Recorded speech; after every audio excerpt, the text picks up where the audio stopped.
আমি মেলা কমিটির তরফ থেকে অসংখ্য শুভেচ্ছা, ভালোবাসা এবং অভিনন্দন জানাই। মাননীয় সঙ্গীত বাহিনী সুদক্ষ কারিগর সাহেব থানার থেকে আমাদেরকে সাহায্যের হাত বাড়িয়ে দিয়েছেন। ওনাকে মেলা কমিটির তরফ থেকে শুভেচ্ছা, ভালোবাসা এবং অভিনন্দন জানাই।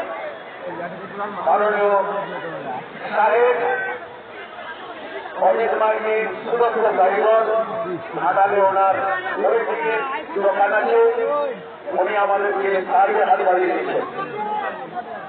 এবার স্বর্ণভিত্তিক বা কালার দাদা প্রচন্ডবাদ, কন্যা রূপসাবাদ, প্রত্যাশাবাদ দাদা